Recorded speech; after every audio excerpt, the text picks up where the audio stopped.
Hello, everyone, and thank you for joining the Caterpillar Safety Services monthly webinar titled Speak Up and Listen Up, 2 Simple Processes to Improve Safety Culture.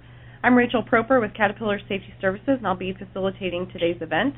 First, a couple quick announcements. The phone lines are muted. Please submit any questions for our presenters through the Q&A or chat areas of WebEx.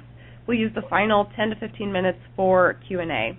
This event is also being recorded, and a link to the recording will be posted at safety.cat.com/webinars, and we will also post a PDF of the presentation slides.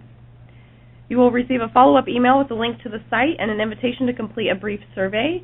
Please do so, as your feedback helps us continuously improve these events. Now I'm honored to introduce today's presenter.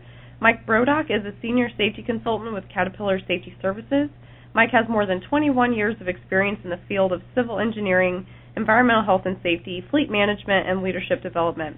Before joining Caterpillar, Mike was the Vice President for Support Services at Knife River Corporation, where he also served as Director of Safety. Under his guidance, Knife River earned national recognition for transforming its safety culture with tools developed by Caterpillar Safety Services. Mike? Great. Thanks, Rachel, and good morning, everyone. We want to jump right in here and with the seminar on Speak Up, Listen Up. And a little bit about Caterpillar Safety Services. For those of you not familiar, we're within the Caterpillar Group, and we assist customers in improving their safety culture.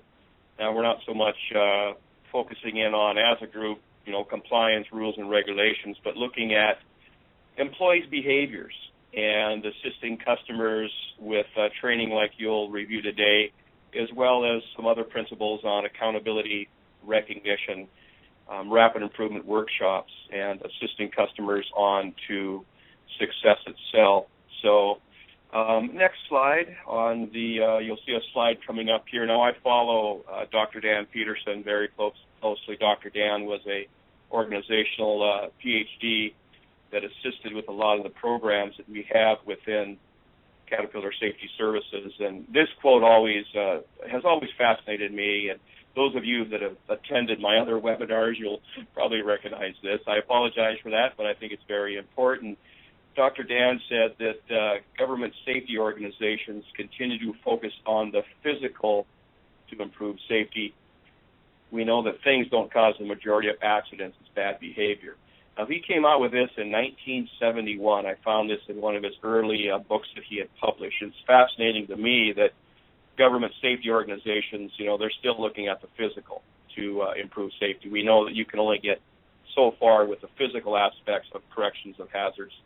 The big leap when we see customers make that change towards world-class and reduce incidents and at-risk behaviors, it's by adjusting the behaviors themselves through accountability.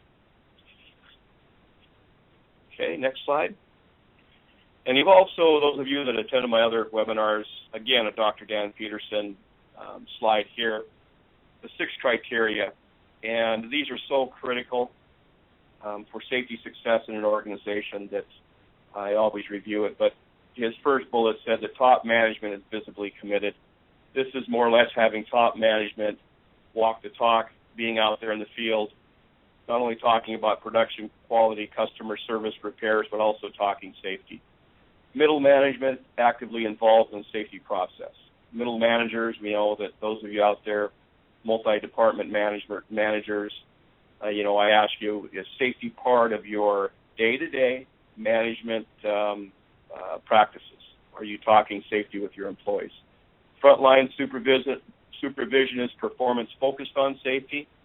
And, of course, we know that to change a culture, it has to start first with top management, but also with frontline supervisors and foremen, because these are the men and women that set the bar for safety, because they're spending more time with the employees, and the employees are probably spending with their families, so they set the bar for safety. Very important.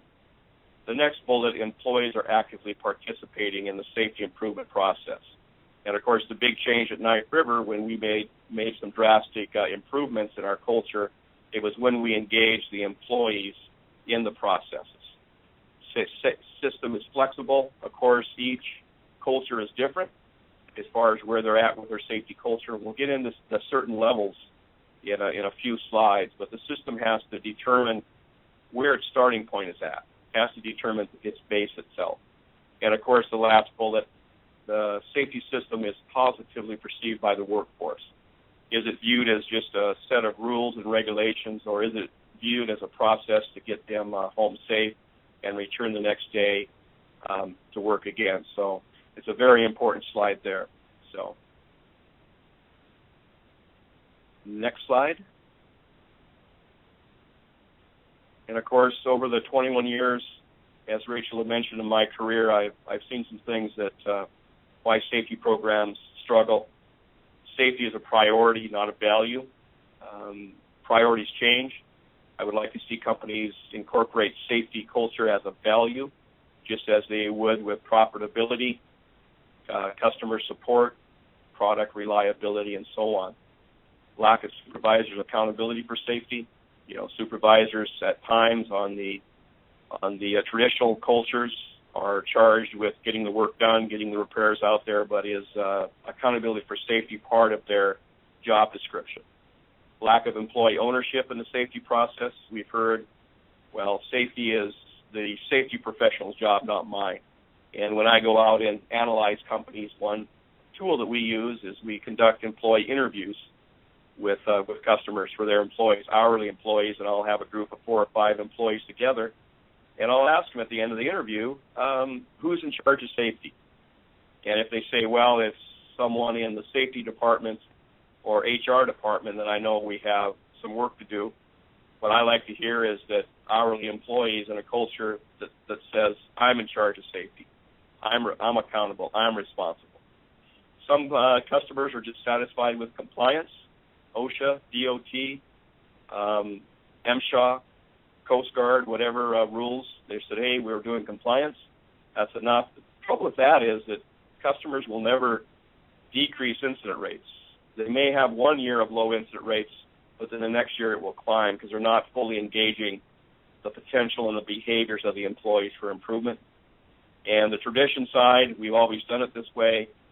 And I hear often with customers, they say, oh, Mike, accidents are part of doing business.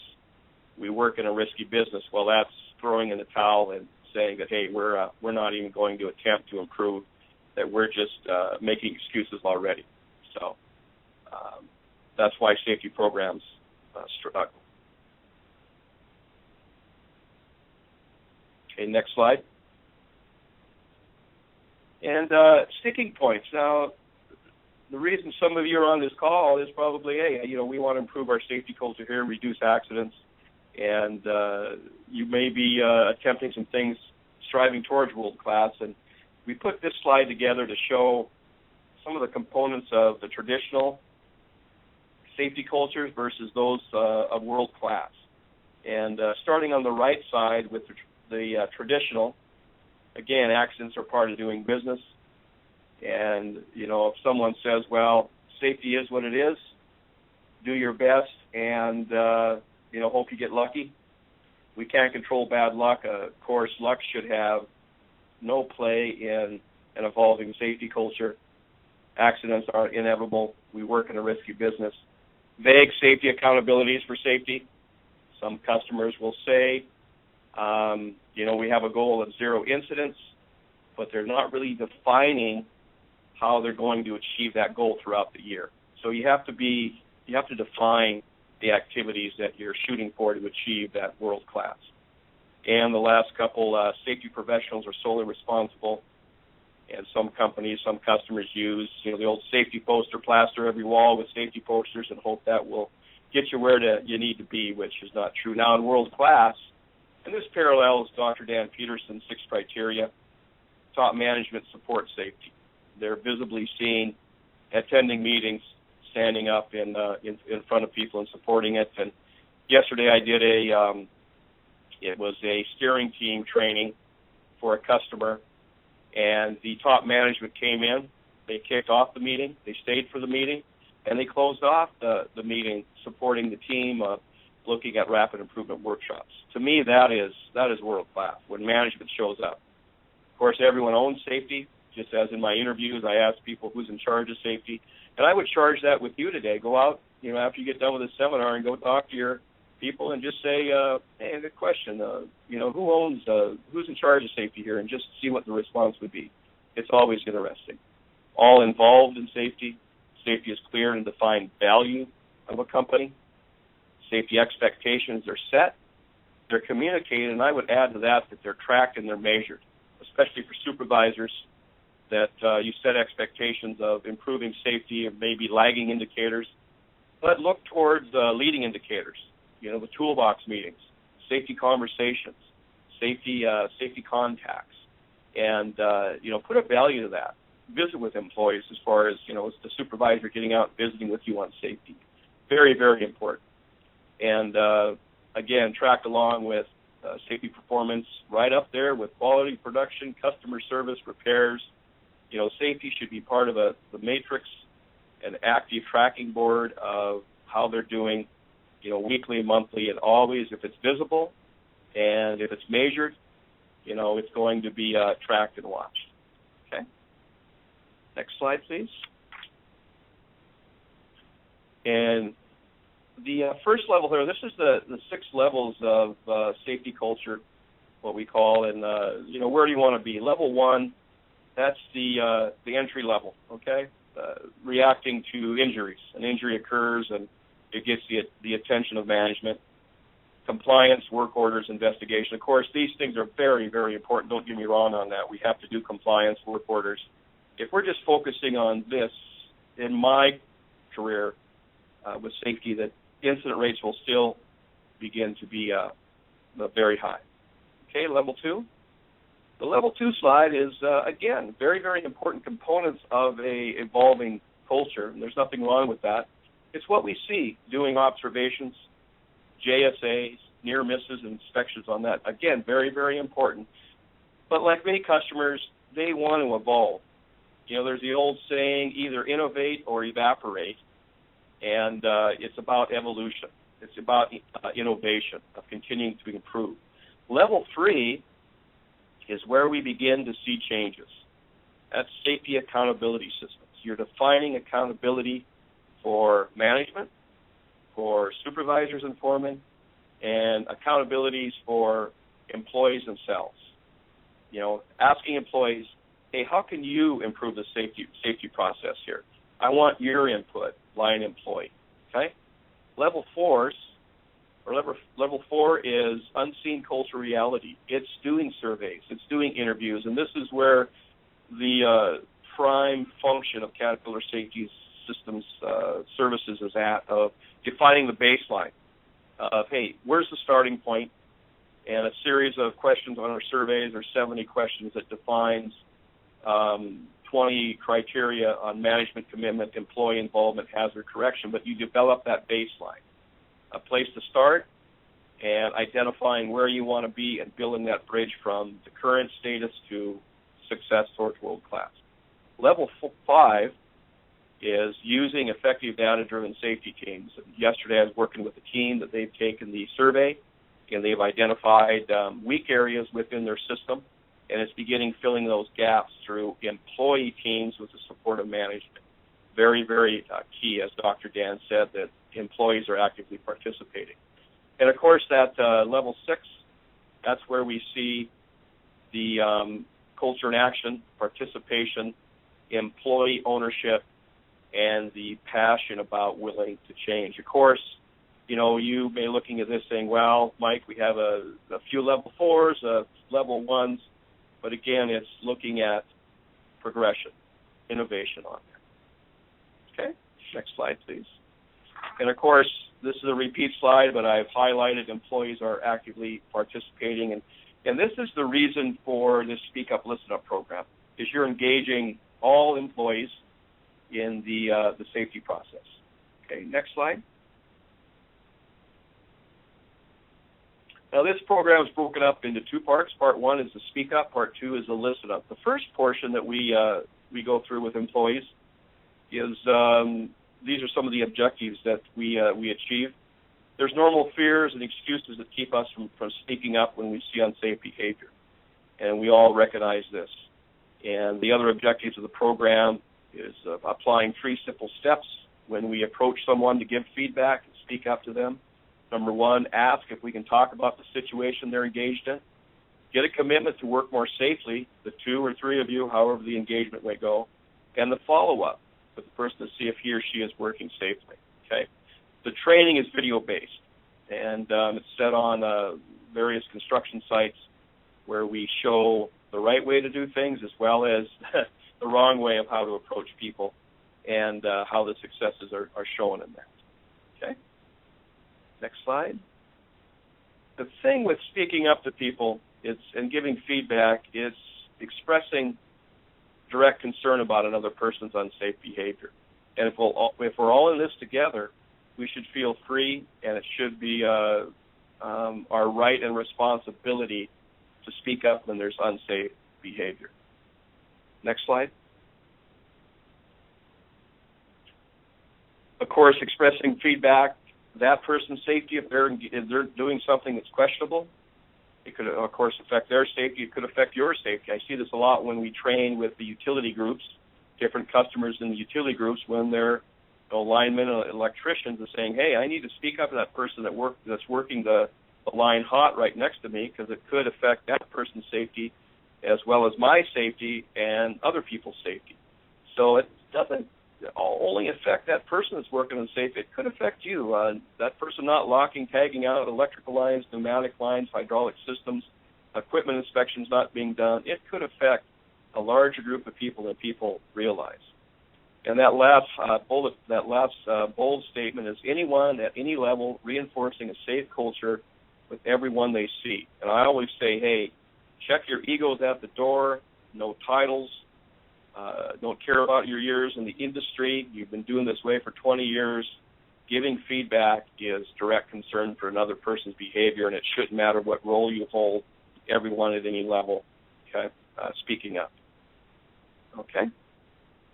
Why should I give feedback? Here's the big thing here, is that my speaking up may prevent an injury or an accident from occurring.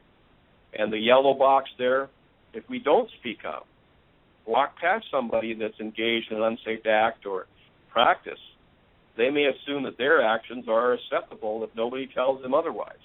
We had a very first company I worked for in safety. We had a slogan that we used that never walk past an unsafe act or condition. And we, that was the big thing there, that we said, hey, we need to speak up to one another because we don't want people to be hurt. Okay, next slide. Okay. There's anxiety with speaking up to people. Number one, we're not sure how that person's going to respond, right? They may blow up at us, get upset. Okay? You can hit the rest of them if you want, Rachel. Someone else will tell them, we've used that excuse, it's not my responsibility. Someone else will tell them, not my job, hey, that's the safety person's job or the supervisor. No. If we're all in this together, we must speak up to one another. And we all have a natural fear of confrontation. Okay? Your actions, our right and responsibility, and we're all in this together. And in the training, I hit on the impact of injuries, the moral, ethical side of injuries. And what if you don't speak up to a person? You walk away and that person is hurt. How is that going to affect not only that person's life, but that person's family, husband, wife, so on and so forth? But how about your life? Saying I did not speak up to that person, and they were injured. The impact of injuries can have a devastating effect on people. We know that. The quality of life, the financial impact to a company, but the most important is the moral and ethical side of things. Okay? Feedback is about respect, and you can hit the rest of those. If someone you approach and they get a little hot, and we have examples in the video. This is a still shot from the video. We have examples in there. And if the situation looks like it's escalating, just say, hey, I'm speaking up because I respect you, and I don't want to see you get hurt. And I've used this approach in my life, my safety career. It diffuses a lot of situations. Hey, I just respect you. Okay, I'm not here to be the self-appointed safety cop. I respect you, and it's my values and my responsibility. Okay. we're not responsible for the other person how they respond. The one thing that in the program, we assessment of the participants that are in the class, and I have them do a simple assessment that is their mindset regarding giving feedback. And there's a series of questions. For example, the one is, it's not my responsibility to tell another person when I see him or her doing things unsafe. And we have a scale that they grade themselves on 1 being strongly disagree all the way to strongly agree. And there's 10 questions where they assess themselves on that at the beginning of the program, and just to see where they're at as far as, are they comfortable giving feedback, which a lot of people are not. And the assessment gives them a good gauge to where they may need to improve upon. And, of course, we do role play in the program. And I always enjoy this, and the participants, they're a little nervous at first, but they really enjoy the role playing because, of course, we remember there's 2 types of learning processes. The passive learning, which, of course, is sitting, listening to a lecture, and then doing, just sitting there and trying to absorb it. There's also the active participation, which I fully engage in with all of our training program, as well as the other consultants within Caterpillar Safety Services.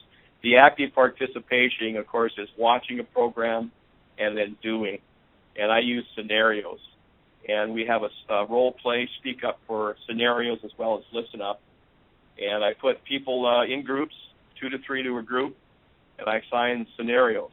Example, one scenario from our role playing is you see someone hurrying to get a job done. She is climbing a ladder and carrying her tools in one hand so she can make 3 points of contact. So she can't make 3 points of contact on the ladder. She needs a belt or bag but doesn't have one. Well, I assign, the group assigns one another to act those roles out, applying each of the principles reviewed in the video as well as throughout the training. Okay, next slide, please. And the 3 steps. Of course, with scenarios, we have them write this out. In each scenario, how are you going to follow the 3 steps? The first step is simply you see someone doing something wrong, you ask. You don't come up and get in their face and scream and holler and shake a finger at them and then walk away, but you find out what they're doing, why they're doing it that way, or simple ice-breaking statements. Hey, that doesn't look safe. Is there a safer way to do this? So we ask. And again, that diffuses a lot of situations because you ask what they're doing and discuss it and ask questions. Part 2 is commit. The two people working together to find a safer way and ask them to make a commitment to work safely. Now, I really encourage the participants in the class to, you don't have to run out and grab the safety department, but if it's a simple process that the 2 of you can agree to improve upon, work through it.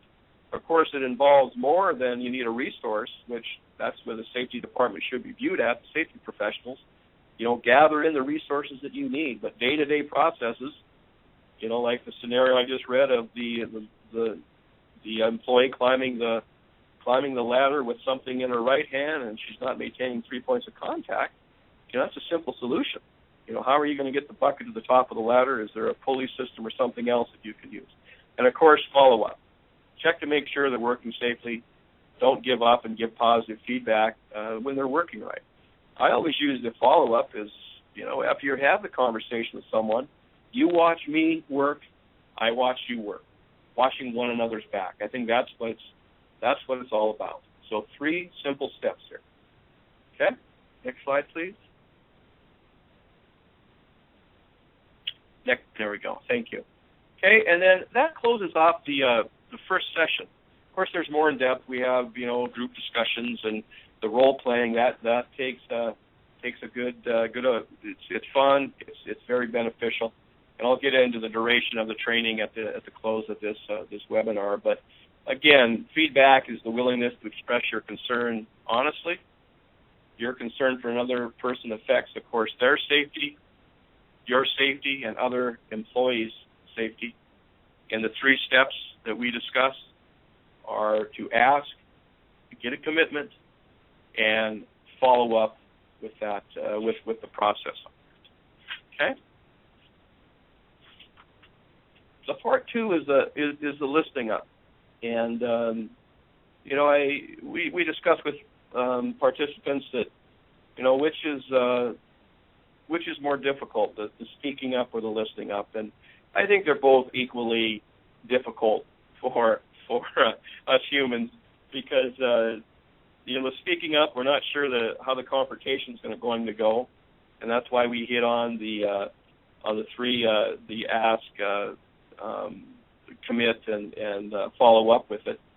But the listening up is just as difficult, I think, because it can be viewed as criticism, or people might be embarrassed. And I was working with a customer in Washington State at a Subway, and going in to get a sandwich, and it was very busy.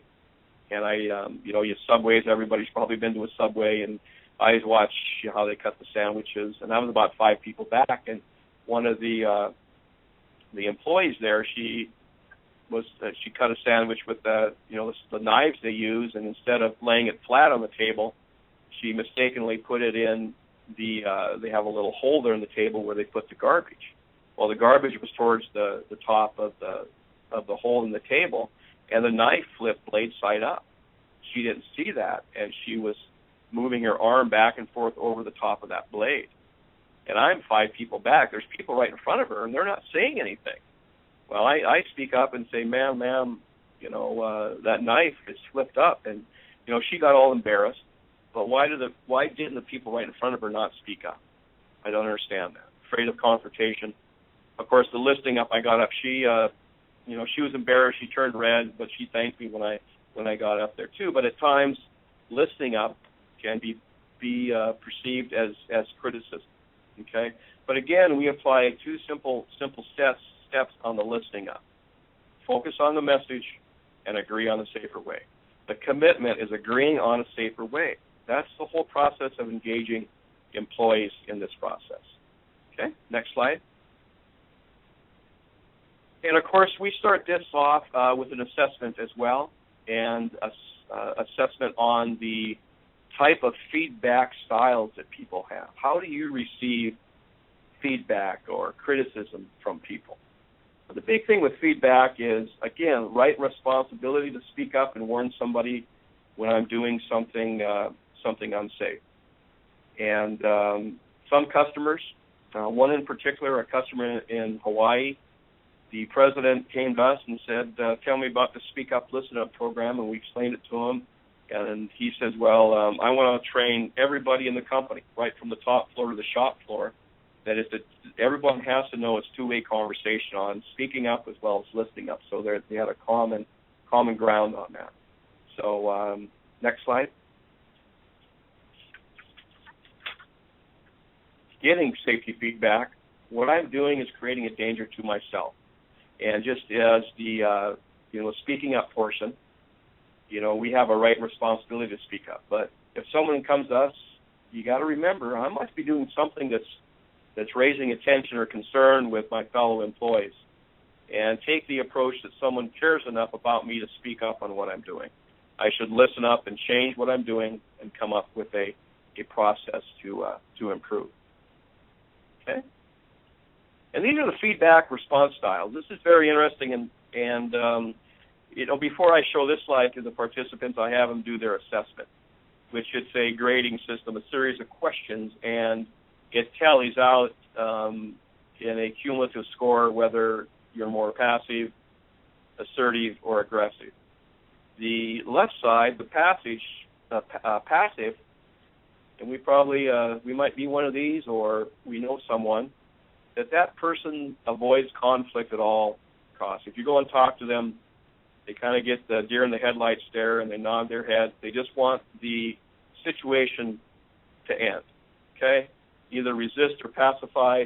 Mostly they lean on pacifying, shaking their head, and then they go on about their way. Well, you as a person concerned about what they're doing, you say to yourself, why did I bother? Why did I even go talk to that person? Because they're just avoiding conflict. They don't want to discuss, is there a safer way, so on and so forth. On the far end of the scale, we have the aggressive nature. Instantly, it escalates into conflict. That person, you may be talking to them, and they're immediately in your face and defending themselves. They resist, they defend, they attack you. Who are you to tell me, so on and so forth. And you walk away as a person saying, hey, I'm scared of that person. I may be hesitant to never speak up to that person again. And with the aggressive, what we learned from the first session is that, we need to approach the type of aggressive person if they get defensive, saying, hey, it's out of respect for you, can we come up with a solution? In the center is what we want to shoot for. Be assertive. Okay, that person values conflict. They're saying, well, that person cares enough and respects me, and they're talking about something. I need to value this conflict. Okay? You have an open discussion. You come up with a solution to it, and you both walk away as, hey, that was productive. That was something I want to try again. And again, with the assessment with the people, we just see where they're at. We look at where their score is at, and through the training, we have them reevaluate their scores on their feedback response styles. Maybe they need to work on a few things. Most people do. Okay? Next slide. And you can hit those bullets. Thank you. The video review, again, in the video, the storyline is people act out the 3 type of patterns of either aggressive, passive, or assertive. And certain scenarios, response like, I don't back down to people, of course. That's the aggressive. So many rules. I need to get the shortcuts to get the job done. That's kind of the passive side. I've been doing it this way for all these years, passive.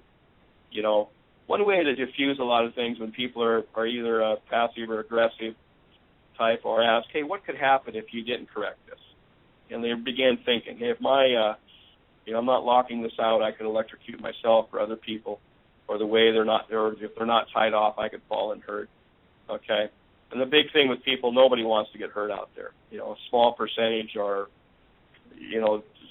want to use the system, but a majority of people, hey, we have responsibilities at home. And, I touched lightly on that 96% of injuries is a result of at-risk behavior, of people taking shortcuts, of being, in a rush, not proper PPE, so on and so forth.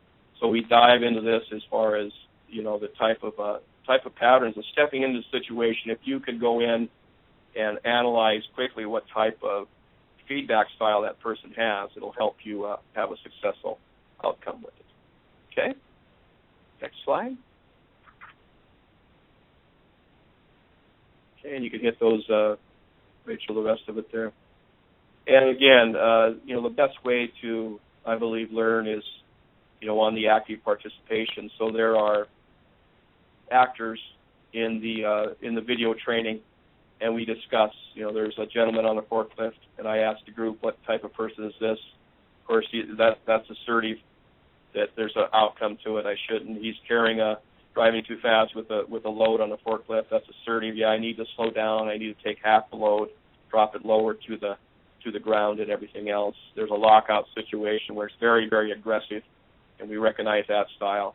And then there's another one with a gentleman grinding that just wants to get the conversation over and get on with things, and that's the passive. Again, reinforcing the principles of these 3 type of feedback personalities, assertive, aggressive, and passive. Again, educating the participants on what to look for, as well as where that person may be at.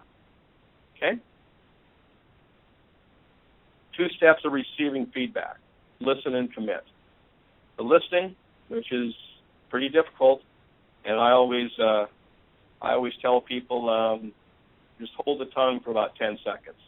Listen to the person that has the respect and the care and concern to come and talk to you about what you're doing. Listen to it. Focus on the message of what they're saying. Get to the facts of what they're saying, and ask questions. That person coming to talk to you, they may not fully understand what you're doing. Okay? And that's where that 2-way conversations come into play. Ask the questions. Work through it. Part 2 is the commit. And just like the speaking up, the commitment side is agree on a safer way. Resolve the situation. Make a commitment to one another that you're going to watch one another work, and then follow up with it. So again, these are, you can probably tell from the first session to this session, very basic components of improving how we speak up to people, as well as how we improving our listening up and receiving of the feedback. Some very basic principles, but they've certainly been proven to work. The customer in Hawaii, they're having great success with that, of the speaking up and listening up. But again, it's a recognized process. Okay. But what if it wasn't presented constructively? What if the person coming to you maybe doesn't know how to speak up to someone, and they're a little aggressive themselves? And you have to ask yourself two questions when you're in that situation as receiving feedback. Number one, how will I respond to this person, and how are we going to resolve the concern? So some people may not have a clear understanding on how to speak up, but we say, hey, how am I going to respond? I'm going to hold my attitude, hold my tongue, and I want to have a good resolve out of there, because we're shooting for that assertive personality, a good resolve. And that's why some customers say, well, we want everybody trained on this, that everybody will understand both principles, that if someone approaches someone after the training, and that person will say, well, wait a minute, okay, I remember the training, that person's coming to me because they have a concern about me, I need to listen. Okay, next slide, please. Okay, get past the feelings. And, the other person is only responsible to give us feedback. Here's our our responsibility when we're receiving it is our own feelings and how we choose to respond. Of course, there are some outside noise that can get in this way here as far as how we respond, the type of day we're having, if we're in a bad mood, or traffic was, tough coming in, we were late for work, or, sick kids at home. But again, keep those feelings in check. Okay, next slide. We tend to see things not as they are, but as we are. Okay, so we put up a lot of filters, our own personal filters on this, which is very, very difficult. And if you hit the next three bullets, okay,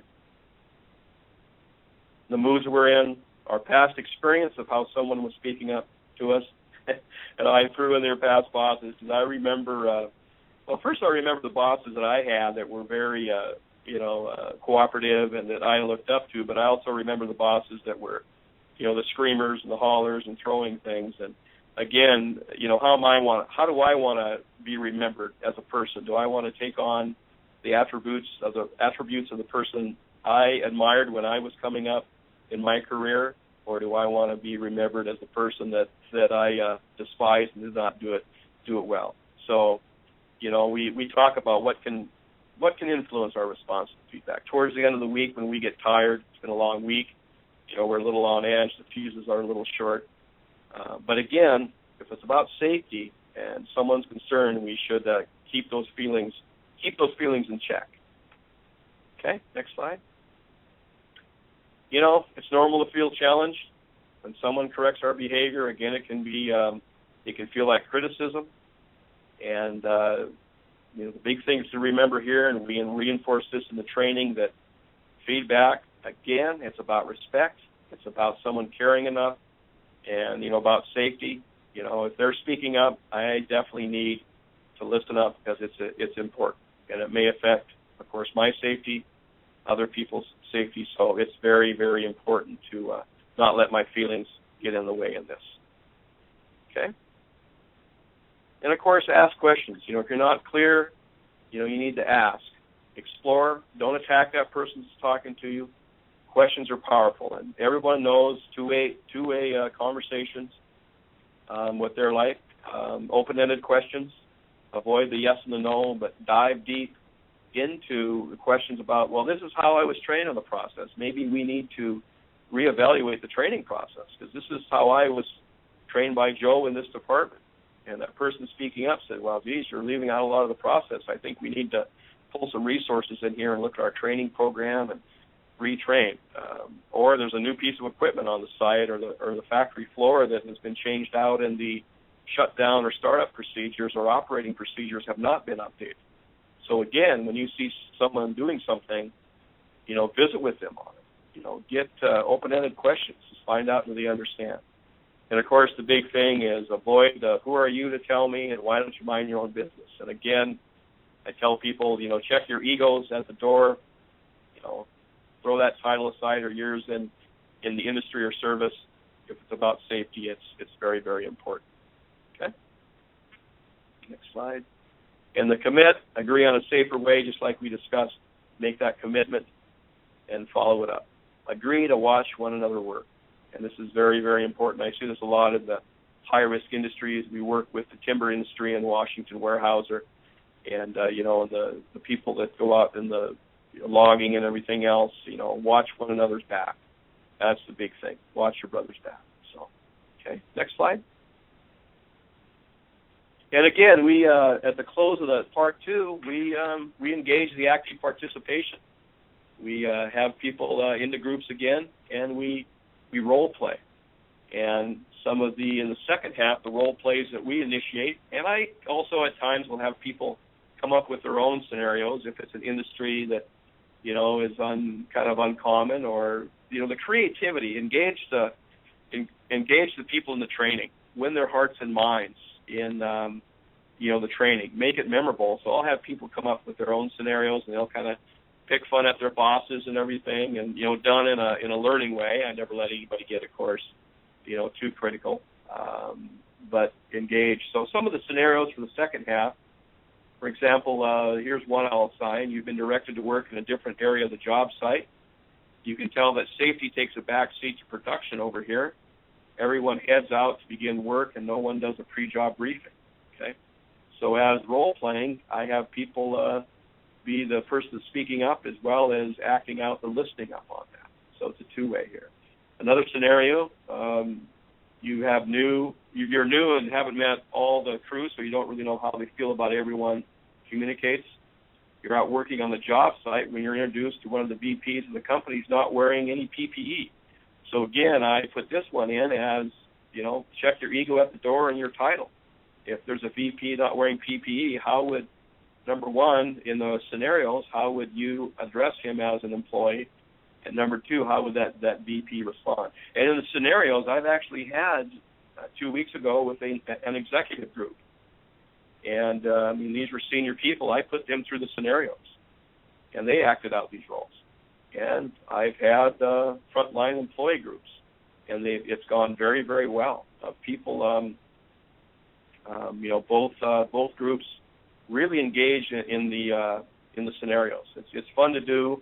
And at the end of the scenarios for each group, we say, okay, what was done right? Always look to the positive, and I also ask, what things could be improved. So it's a positive critique of each. The other thing I do at the close of each part 1 and part 2, there's a small assessment or test, test on the materials. Usually work through it as a group, series of questions. So it reconfirms some of the teaching principles that we covered in the video, as well as the follow-up in the PowerPoint and the teaching process. So, okay, next slide. Again, some feedback you can ignore if it's about your favorite football team or baseball team, but if it's about safety, then hey, if you want an evolving safety culture, if it's about safety, we all need to be listening. And if someone cares enough to speak up and talk to you, you should give the respect back and listen up and come up with a process to improve. Okay? Next slide. That's all about attitude. What is your attitude? Appreciation, tolerance in receiving feedback, and attitude is so very, very important. One thing I do with the groups before we kick it off, I ask them, what's important to you as an employee here at this company? And we list things that are important. Of course, safety comes up, but it's also family and, being appreciated at jobs. And there's always a list. Someone always puts in their flip chart attitudes of people at work. And that is so, so very, very important to have a positive attitude, working together, and having engagement by all employees in the process. Okay? Okay, and then the review is feedback, concern for your safety, the 3 response styles, the passive, assertive, and aggressive. Of course, we want to shoot for that assertive, that there's a good outcome to it. The 2 steps to listening up. We listen to that person that's speaking up, and we commit to a ongoing commitment to work safe, watching one another work, and being a resource for one another. And the key attitude, of course, is, or the underlying key, is the attitude. And of course, our attitude at times is a tough beast to tame. But again, if it's about safety, we need to control it. And I ask people why attitudes are difficult to control, and we have some good discussion on that. Okay. And next slide. That was the why. So, okay, and then conclusion on it, and we discussed these questions at the end of part 2. Why is it important to employees to speak up and listen up? And it's just kind of my evaluation of the group, if they are receiving the material and they're comprehending and they're confirming that it's important. So we go through these 3 areas here. So just kind of a wrap up. So next slide, Rachel. Another quote from Dan Peterson. It's the culture, not the elements, that determine the safety success. I think this is so key, because we can have the best written safety policies and procedures in the world, but if the culture is not there to improve and watch out for one another, that's where we begin to the system begins to break down. Now, in this training session that we put on, it usually runs 2 to 3 hours for the total for part 1 and part 2, and we like to limit it to 25 people. The reason I do that is I do group activities, group assessments, and the scenarios. If you get more than that, I found that people, in a little bit of the passive people, kind of sit back and they don't engage. But when you have about that number, that 25 is a sweet spot that you have people engaged in the process. What I like about it has been successful. We with customers is, you can learn in 1 hour, or 1 3-hour session, some very strong principles, and begin to apply those principles that same day or the next day. So they're simplistic, straightforward processes that people can take right back to the job site and begin to apply. And, again, the success story with the customer in Hawaii, that they wanted everybody trained, and 212 employees that were brought through the program, right from the very first hire all the way up to the president of the company himself, saying that, hey, we want everyone to be on board with these processes. So the Speak Up, Listen Up, it's a learning system, an excellent learning system for safety training sessions, MSHA refreshers, or people have used it in annual safety training sessions that you can implement. And for success, again, getting back to Dr. Dan Peterson, your employees are actively engaging in the safety process will certainly help you on your way to world class. So with that, I'll turn it back over to Rachel. Thank you so much, Mike. For anyone that has questions for Mike regarding this presentation, please feel free to use the chat or the Q&A section of WebEx. We did already have one come through, so Mike, I'll go ahead and read that to you. It says that you mentioned leading indicators. What would you recommend as a couple of excellent leading indicators to measure what really helps getting your employees engaged in safety? Jay, that's a really good question, and of course, lagging indicators, those are the incident rate, so on and so forth. The leading indicators, they're a little bit difficult to put a matrix to, but what I encourage people to do is, as supervisors and mid-managers and executives, to get out and visit with their people. And some of the things that you can do is look at safety conversations. How many safety conversations, as you as a supervisor, were you engaged in the week, where you actually made a point to go out and talk to people on what they're working on? I see you're working on this process today. How did you prep the job to work safe, and have a two-way conversation with it? and track that and record the person's response and the outcomes of it. You'll begin to see a change in the culture on that when you show a genuine, sincere interest in how people are working. The other leading indicators are the quality of toolbox meetings. Of course, with toolbox meetings, we can have a quantity. That's easy to do, right? You can check the box, say I had 4 toolbox meetings this week. But again, to go out and check the quality, that involves face time, safety conversations with people. And suppose it's a Tuesday and a crew had a toolbox meeting on a Monday, go out and visit with the crew members and say, hey, you had a toolbox meetings yesterday, correct? Yeah. Tell me what the topic was. And if it's Tuesday and they're going, wow, I can't remember, or they respond, and I've heard this before, I know they had some great donuts, but I can't remember the topic, and then, you begin to say, well, we need to probably step up look at our processes for toolbox meetings. That's a great leading indicator. If they come back and say, hey, it was a great topic, it was a topic that, we've encountered throughout the working processes, it's something that we could use, we look forward to the toolbox meetings because they're improving. So leading indicators, they're tough to track, but to me, the solution to really get a good judge of if leading indicators are being effective is to get out there and visit with your employees. Okay, great. Thanks, Mike. Another question came through. How important is the role-playing to the success of the program? The role-playing, to me, is very successful. Again, getting back to the 2 type of learning systems, there's the passive, and we've probably all been through that, where you sit and you listen to somebody speak, and then at the end of the meeting, you're out the door.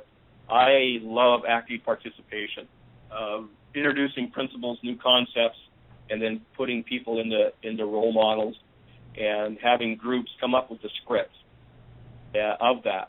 And, I've had groups use props, everything else from the room, driving a forklift, driving a truck, not wearing a seatbelt, but that just reinforces the learning concepts. And we can probably ask ourselves, the way I learn is active participation. For me to pick up a manual and read something and then try to assemble a piece of furniture, I usually go back to the box that it came in and look at the picture on the front of the box and try to assemble it that way. In a perfect world, if someone would, kind of show me how to assemble something, and then I could take it over and do it, and they could say, hey, okay, you're doing good. Yeah, that leg goes here, the leg goes there. The active participation, to me, is a great way to reinforce the concepts, and the scenarios are a great way to do that. Plus, they're fun. I have not had a bad scenario role-playing session yet between Speak Up, Listen Up, and also the supervisor training, and they're fun. People are nervous at first, but then people just start cracking up on it, but people learn from it as well. So they're more inclined, if you do the scenarios, to go out there and actually encounter that in the workplace. And I've had some role-playing that I've told people, I said, okay, I want you to take on as receiving the feedback, I want you to be aggressive. I want you to blow up at that person. And, of course, it's all learning. And I say, but, don't take it too far. Be assertive, but then, and I see if the person giving that feedback, speaking up, applies the principles. But not all situations out there will be perfect. But the scenarios definitely help prepare for, 95% of those that will be successful. Okay, great. And then there was actually a follow-up to that question from the same person. Any tips on introducing this program to the company's management team? Well, and I keep relying on or going back to the one customer we have that said, we want all employees trained, and the president down through his VPs and general managers went through the training. And if you need to convince your managers or your presidents, top management on the program, you could take away what this PowerPoint here and everything and share it with them, or share it in portions of it.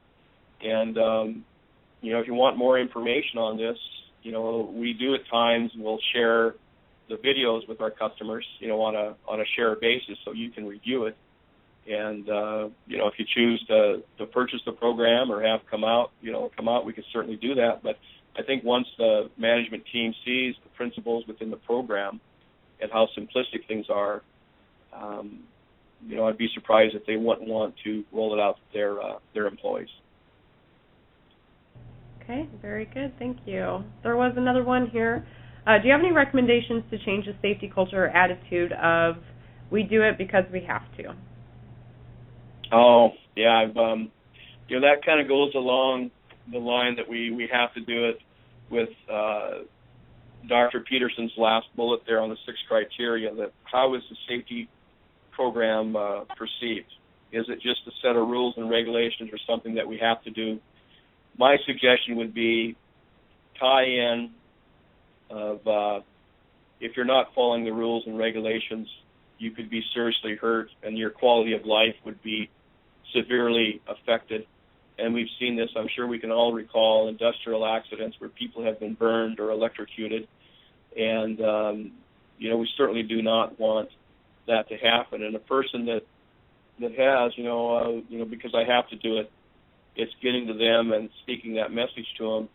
Of course, we have to define expectations for people, too. We have, the rules and regulations, they're written in blood because somebody was hurt or killed, and we have a rule for it. And you have to define expectations for that person and set accountability, give them a fair chance to change. But, again, I don't want to sound cold and callous, but, if that person does not want to change, do you need them on your job site? And I know we need good quality people, but are they a risk? Are they an asset or a liability? I'm all for giving people a chance to change. But if they're not willing to change regarding following safety rules and regulations, we don't want to see people hurt. And sometimes you have to get the right people on the bus. And that's always a difficult situation, I know, but there are consequences for not following safety rules, whether it's, heaven forbid, a serious accident or death or, change or termination. And I've always taken that approach in my career of giving people a fair chance, but, at times we have to let people go. And it's not good for anyone, but I'd rather take that approach than have somebody killed on my job site. Okay, thanks, Mike. There aren't any other questions at this time. If anyone has any more, we probably do have time for one more question, but if you take a look at the slide I just advanced, we are offering a promotion this month. As Mike was explaining, we can go on site and have our consultant conduct this 2-day workshop, or you can actually purchase the program yourself if you would like, and you can visit shopcatsafety.com, and we currently have a coupon code running right now that is ConExpo25, and it will allow you to receive 25% off this Speak Up, Listen Up program. We refer to it as Zulu sometimes. So if you want to take advantage of that discount, please feel free to use that coupon code. If there aren't any other questions, since I don't see any others coming through, thank you so much, Mike. Appreciate you giving the presentation today. And thank you to all of our participants for joining the call. A recording of the event, as a reminder, will be posted out on safety.cat.com/webinars, and we will be sending a follow-up email hopefully within the next day or two with that link to that recording. And as a reminder, our next webinar next month is April 23rd, so we hope you'll join us again. Thank you, everyone, again. Hope you have a wonderful day.